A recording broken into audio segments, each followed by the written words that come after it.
Hello everyone, it's me Elizabeth. Welcome back to another video. In today's video, we're going to be doing a thrift haul. I wanted to do this because I love to show things that I find at the thrift store, and also because I have the book haul of the century. I'm so excited about the books that I found at the thrift store that I went to today. Honestly, I wasn't expecting to find any books, it's like maybe one or two, and we have a stack. I am off the wall, so excited about some of these books. I was shocked when my mom found these books and I was like, I have to take these home with me. So, that being said, I have lots of different things to haul for you today besides books as well. So let's go through all of the other things and we'll do the books last. First thing that I have to haul for you today is actually this blue sweater. I found this at a consignment shop. I was looking for a dress to wear to a wedding, and I found this cute little cardigan. It's a really long cardigan. It also has pockets, and I just thought this was a really nice cardigan, and it matches some of my clothes. It actually matches the skirt I'm currently wearing. I just thought it was a nice cardigan. It's nice to have another cardigan around. Getting into the dress that I bought for the wedding that I am going to have to go to in my future. I did find a dress that is nice enough. It fits the right size and it's completely 100% cotton. So it's this greenish color. It's not perfectly green, but I'm gonna count it. Basically, the person whose wedding I'm going to, you have to wear a specific color. You have to wear purple, green, or black. So, this is my version of green because this is what I could find. And yeah, this is the dress I'm going to be wearing to her wedding because they didn't have options, bro. That consignment shop had no options. I got a couple of items. This is a gift. I'm not going to show that just because. But I found this game and it's called Word Search, the multiplayer word search game. This looks like it's so much fun. I saw this and I was like, what is that? I love word searches, so this looks like it will be a fun time. Then, moving on to the thrift store. I bought some more dishes, guys. I have a problem. Every time I end up at an antique store or a thrift store, 99 times out of 100, I'm going to be coming back with dishes. So this one is the Spode Blue Room Collection Botanical, first introduced in 1820, reproduced from a hand-engraved copper plate. So this is circa 1820, and it's this beautiful teacup in this blue and white. I like to collect dishes that are blue and white, so you'll see a theme with all of the dishes I buy these days. They're mostly blue and white. And this one is circa 1830, so this is the same similar, it's from the same like sort of collection thing. If you want to read the bottom, there you go. But this one is circa 1830, and I love the blue and white dishes, and also these are like Regency and Romantic era reproduction, so that makes it even cooler. And then obviously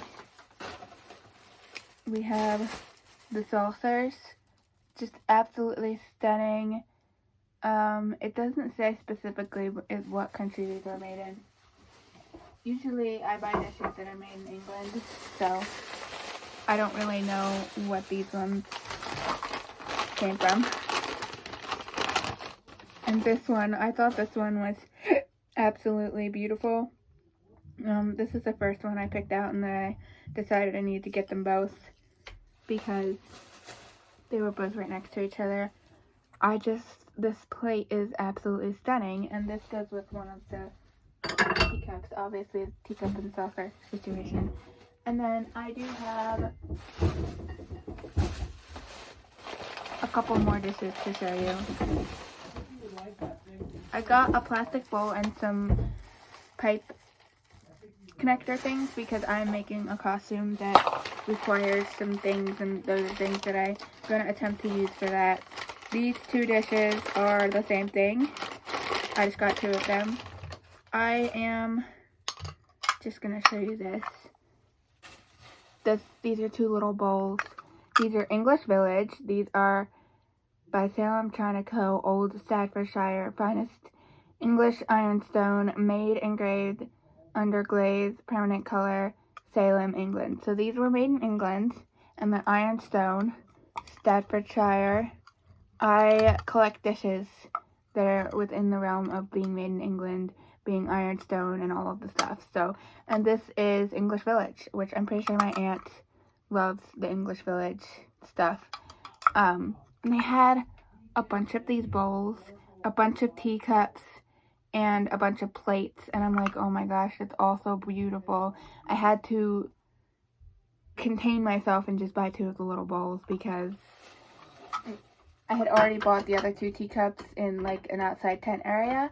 And so I couldn't justify buying a whole nother teacup because I would have if I'd have known. Now we're getting into the book portion of this video, and I'm so excited. Let's go to a different end. So I did get another DVD thing that is also another gift for someone, so we're not going to show that just in case, whatever. But I'm so stupid. Basically what happened was I was looking around the book section and I was like, this kind of sucks. But I wasn't really looking that closely at like what the titles and stuff were. I was just kind of like briefly looking at it and not seeing anything that stuck out to me, and so I was just like, this sucks. And then I was walking around, and at that one end of the shelf there was another little shelf and there was a bunch of classics, and I was like, this is amazing. I feel like anytime I go to a thrift store, I rarely ever actually see classics. The only time I ever find classics is at antique stores. Thrift stores don't usually have tons of classics in my personal experience. But guess what I found? I found another copy of Anne, and this one, oh look, the cover matches this jacket. This one is definitely a vintage copy for sure. Let's see when this one was printed or published or whatever. So this is from 1970. This is from the 70s. This actually looks very 70s. But, you know, I collect different editions of Anne of Green Gables, and I was so excited when I saw this because I think this is the 2nd edition of Anne that I bought physically. Like, the rest of them I've gotten off the internet, but this is the 2nd one I found in an actual store, which is amazing. So it's not the most beautiful edition, but I love collecting different editions, so whether it's pretty or not, I will collect them. And then we have these two can kind of go together. So we have Leo Tolstoy's The Kreutzer Sonata and Other Short Stories. I just thought Leo Tolstoy is a good author. I'm going to have to show these to my dad. And then we have The Greatest Short Stories, Leo Tolstoy, and this is in a really beautiful edition. Like, this book is really cool hardcover edition, and yeah, I mean, this is super cool. I think this is I don't even know what edition this is, but I love it. It's really cool. Fingerprint Classics. This obviously isn't like old or anything like that, but it's just a really cool edition. There's Leo Tolstoy. But yeah, I just thought these would be nice books to have in my collection of books. The classics section was definitely giving, which is just shocking to me as I don't find tons of classics at the thrift store. And then I also found this one, Mark Twain, The Innocents Abroad. This one's a little damaged, but I figured for a couple bucks, I'll take it. I want to read it. It is mass market. I didn't even think about that when I was purchasing it, but it is technically a mass market book, and it's a little bit falling apart, but oh well. The inside that matters, right? And it's definitely mass market, but I'm interested in reading more Mark Twain novels, so excited about that one. And then we have Moby Dick by Herman Melville. This is the Barnes & Noble Classics edition. This was the first one that I saw and took off the shelf and was like, I'm buying that. So I know this is like a really difficult novel to read, but I've always kind of thought that I wanted to read this book. And my parents technically own this book, so I could technically read it if I wanted to. But when I saw this paperback edition, a Barnes & Noble paperback edition nonetheless, at the thrift store for a couple bucks, I was like, you know what? I am going to purchase that. So it looks like I just saw like some pen marking in here. Yeah, it looks like this is going to be annotated by somebody. Somebody was underlining things with a pen. Well, it doesn't look like there's a ton of it. It just looks like it was on a couple of pages. So maybe it's not too bad. But yeah, you can see someone started reading this and started underlining and highlighting things. Interesting. So I have this. Now I have to read Moby Dick. Now moving on to my most exciting finds of the thrift store. And that will have to be these books. First, my mom was looking at the books, and I was just looking around at the books, and I decided to look a little deeper because I didn't realize I didn't look deeper before. And I found a Stephen R. Lawhead book. It's called In the Kingdom of All Tomorrows. This looks really interesting. Don't you hate when they add stickers to books? Anyways, this looks really interesting. I wasn't sure if this was going to be part of a series or not, but now that I'm looking at the back, it looks like it might be part of a series, but it literally says reminiscent of C.S. Lewis, and I was reading this, and it just looks really interesting, and I'm interested in reading Stephen R. Lawhead. I actually own Taliesin, so I'm hoping to read more of his stuff, and when I saw this, I was like, yeah, my mom said he's a good author anyways. But the gem that I found at the store, the thing I'm most excited about, the thing I am freaking out about, basically, here's the situation. I was looking at the books, and I did find a book by this author, and I was like, are there more? Because the book that I had found is a book that I already own, and I was like, I'm not going to buy a second copy of this book. And so I was looking, I was like, are there more? I want there to be more so badly. And I didn't see anything. And then my mom was looking at a book, and I looked at the author, and I was like, excuse me? I was like, oh my gosh, that's that guy. And my mom was like, yeah, you know him? You know, this person, this looks interesting. And I was like, and she's like, yeah, there's 2 more here. And I'm like, what? So I have officially bought 3 different Bernard Cornwell books. You might be a little confused. Maybe you're confused as to why I'm excited.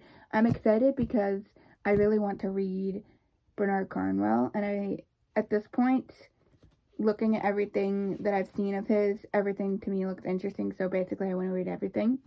And so I found 3 books by Bernard Cornwell, and I'm so excited. So we have War of the Wolf. This one looks really interesting.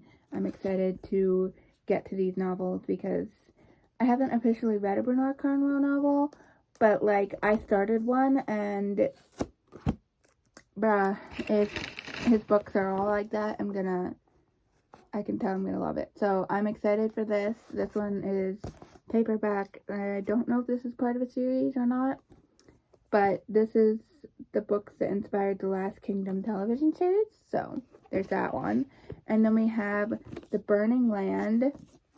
This is a hardcover, and I'm so excited. I am so excited. I now own 4 Bernard Cornwell books.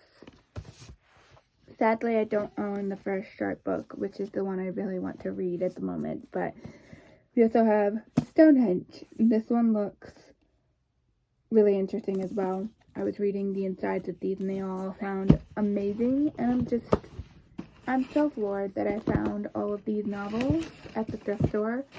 Like, I'm just saying I don't usually find this many books in one go. I usually find like 2 or 3 books at the most. But I found a total of 1, 2, 3, 4, 5, 6, 7, 8, 9 books. yeah, I don't usually get 9 books in one go because I don't usually have that many that interest me, but I am so excited. Yes, this is adding to my physical TBR, and yes, there are books all over my floor, but I'm excited. So take that as you will. And I now own not 3, but actually, I technically own 6 Bernard Cornwell books now, and I'm so excited to eventually get to those. I'm so happy with my books. I'm so happy with my thrift haul. I hope you enjoyed this little video. I hope this wasn't boring. I'll see you in the next one. I hope you have your own fun reading adventures.